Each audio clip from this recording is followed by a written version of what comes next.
जमुआ प्रखंड अंतर्गत कांदाजोर में भी धूमधाम से मनाया गया बाबा साहेब भीमराव अंबेडकर की जयंती। आज जमुआ प्रखंड अंतर्गत कांदाजोर में भी बहुत ही धूमधाम से संविधान निर्माता बाबा साहेब भीमराव अंबेडकर का जयंती धूमधाम से मनाया गया। सभी वर्गों की तरफ से इस शुभ अवसर पर कांदाजोर स्थित बुद्ध विहार में बाबा साहेब भीमराव अंबेडकर का जयंती पूरे हर्षोल्लास के साथ मनाया गया। क्या पुरुष, क्या महिलाएं, क्या बच्चे सभी ने भाग लिया और बाबा साहेब भीमराव अंबेडकर के निशान के झंडे के साथ नगर भ्रमण भी किया और जय जय जय जय जय जय भीम के जोरदार नारे लगाए। भीमराव अंबेडकर की प्रतिमा के ऊपर पुष्पमाला भी अर्पित की गई। इस दौरान अनुज कुमार, प्रदीप रविदास, राजेश रविदास, गणेश रविदास, अजय कुमार, प्रियंका कुमारी, गुड़िया कुमारी, रेशमा देवी, मंजू देवी, पूनम देवी आदि सैकड़ों लोग की उपस्थिति रही। आइए देखते हैं खास रिपोर्ट हमारे संवाददाता चंदन प्रसाद, सहयोगी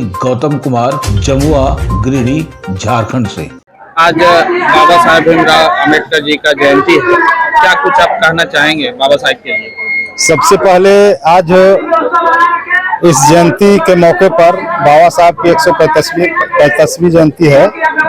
135वीं जयंती पर आप लोगों को धन्यवाद, आप लोगों को शुभकामना देना चाहेंगे। बाबा साहब का जीवन संघर्षमय था और वो पढ़ाई भी करते थे और सभी समाज के विषय में वो विचार करते थे। खास करके भारत की जो नारियां हैं वो उपेक्षित थी। वो शिक्षा के क्षेत्र में या किसी भी सार्वजनिक क्षेत्र में उसे उपेक्षित रखा गया था। आज बाबा साहब का ही देन है कि आज की जो बच्चियां हैं या जो हमारे समाज में जो औरतें हैं आज एक से एक प्रतिष्ठान में एक से एक मुकाम हासिल कर रही है। तो बाबा साहब का जो विचार था वो सर्व समाज के प्रति था। आज उनको एक जाति समाज में जोड़ना बेवकूफ़ी है। एक समाज की नेता वो नहीं थे। आज बाबा साहब की जो प्रासंगिकता है, विदेशों में आप जाइए तो उसको जो है सो हम लोग से ज़्यादा उनकी जो विचारधारा को जो है सो लोग मान रहे हैं और विश्व में जो है सो भारत में सब विश्व में छठा विद्वान थे। वो भारत का पहला विद्वान थे और अभी हमारे जो गांव कस्बे में एक एक बच्चा वो मानवता का जो रास्ता दिखाए हैं, भगवान बुद्ध के माध्यम से भगवान बुद्ध के विचार को वो सुनने बोले हैं, क्योंकि उसमें किसी तरह का कोई भेदभाव नहीं है। तमाम मानव समाज को वो एक जैसा मानते हैं, सभी को अधिकार मिले, सभी को हक मिले, सब कोई जो है सो अपना अपना जो है सो मंदिर में पूजा करे, गिरजाघर में पूजा करे, कोई मस्जिद में जो है सो नमाज पढ़े। ये सब चीज में जो है सो उनको वो अधिकार दिए हैं और भारत में वो जो है सो उनका जो विचार है वो हम लोग मानते हैं। बाबा साहब भीमराव अंबेडकर जी अपने जीवन में बहुत ही संघर्षों का सामना किया, क्या कुछ कहना चाहेंगे? जी बहुत बहुत धन्यवाद आप लोगों को।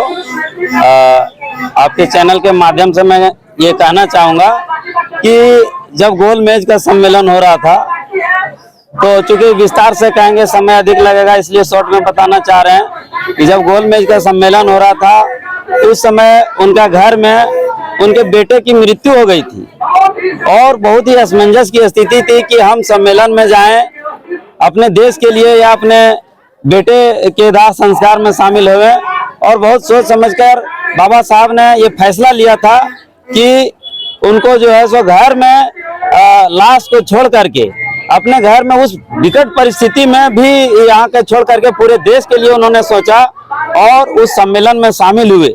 वैसे बहुत सारे संघर्षों को करते हुए, संघर्ष का सामना करते हुए बाबा साहब भीमराव अंबेडकर ने हम लोगों को संविधान दिया और उस संविधान के तहत हम सारे लोग आज जी रहे हैं। और हम ये कहना चाहते हैं, संदेश देना चाहते हैं कि आज जो धर्म का, पाखंड का जो राजनीति होता है, अगर आप संविधान को बढ़िया से पढ़ेंगे तो आप उससे बचे रहेंगे और देश सुरक्षित रहेगा।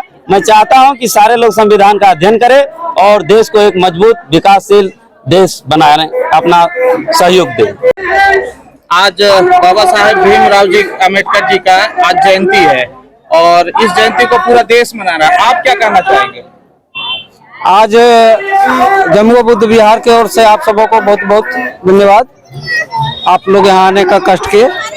देखिए, आज बाबा साहब अम्बेडकर का 134वीं जन्मदिन है और पूरे देश में मनाया जा रहा है और पूरे गांव, कस्बा, टोला, मोहल्ला में मनाया जा रहा है।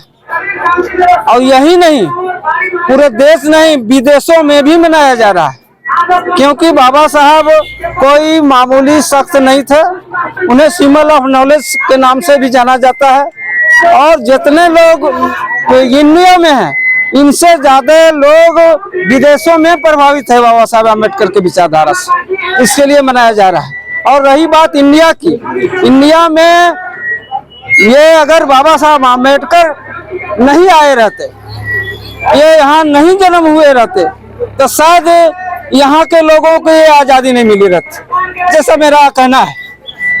तो जो आजादी बाबा साहब अम्बेडकर के बदौलत मिला, तो लोगों में एक बहुत बड़ा खुशी है, बहुत बड़ा एक सोच है कि हमारे जो है रहनुमा, हमारे जो कहिए एक मालिक या भगवान जो भी कहिए, वो है परम पूज्य बाबा साहब अम्बेडकर। जिस बाबा साहेब भीमराव अम्बेडकर जी संविधान बनाने में बहुत ही महत्वपूर्ण भूमिका रही है। आप किस तरह से बाबा साहब को धन्यवाद देना चाहेंगे? देखिए, सबसे पहले आपको, आपकी दर्शकों को हमारी ओर से जय भीम। देखिए, बाबा साहब ने जो हिंदुस्तान के लिए जो किया, यहाँ के लोगों के लिए किया, किसी से छुपा हुआ नहीं, सभी लोग जान रहे, तभी आज पूरा हिंदुस्तान नहीं, पूरा वर्ल्ड के लोग उनको पूज रहे हैं। मैं आपके चैनल से अपने समाज को मैं मैसेज देना चाहता हूँ कि बाबा साहब का जो मेन मंत्र जो थे, मेन मंत्र उनके जो थे, शिक्षित बनो। तो मैं चाहूंगा कि हमारे समाज आपके माध्यम से हमारा मैसेज उनके तक जाए और हमारे तरफ से उनको कहना है कि आप अपने बच्चों को ज्यादा से ज्यादा शिक्षा की ओर ध्यान दें, ताकि वो पढ़ लिख के अपने जीवन में आगे बढ़ सके। बाबा साहब का यही सबसे बड़ी सपना था। आज बाबा साहब भीमराव अम्बेडकर जी का जयंती है। हाँ। और आप सभी आए हुए, हाँ। क्या कुछ कहना चाहेंगे? कहना चाहते हैं कि हम लोग को पहले अछूत जाति मानते थे, सब बाबा साहब के देन है। और हम लोग को पढ़ना लिखना, जितना भी पानी पीने का अधिकार है, खाने पीने का जितना अधिकार, सब बाबा साहब का देन है। इस संविधान बाबा साहब ने 2 वर्ष 11 माह 18 दिनों में लिखे थे। आप देख रहे हैं सब पर नजर। धन्यवाद।